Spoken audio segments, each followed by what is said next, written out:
صحافیوں کو ہراساں کرنے کے خلاف کیس میں آئی جی اسلام آباد پر شدید برہمی کا اظہار کیا ہے۔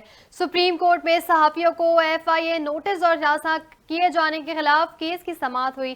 چیف جسٹس پاکستان نے آئی جی اسلام آباد پر شدید برہمی کا اظہار کرتے ہوئے کہا کہ ایک جرم کی ریکارڈنگ موجود ہے لیکن آپ ان ملزمان کا سراغ نہیں لگا سکے۔ اٹارنی جنرل صاحب یہ کس قسم کی آئی جی ہیں؟ ان کو ہٹا دیا جانا چاہیے۔ چیف جسٹس پاکستان نے آئی جی اسلام آباد سے کہا کہ 4 سال ہو گئے اور آپ کو کتنا وقت چاہیے؟ کیا آپ کو 4 صدیاں چاہیے؟ پورا ملک آپ کی کارکردگی دیکھ رہا ہے۔ آئی جی اسلام آباد کے رویے سے لگتا ہے وہ سہولت کاری کا مظاہرہ کر رہے ہیں۔ کسی صحافی کو گولی مار دو، کسی پر تشدد کرو، کسی کو اٹھا لو، سیف سٹی کیمرے خراب ہو جاتے ہیں۔ وکیل نے بتایا کہ صحافی اسد طور اس وقت جیل میں ہے، اس کے خلاف ایف آئی آر درج ہے۔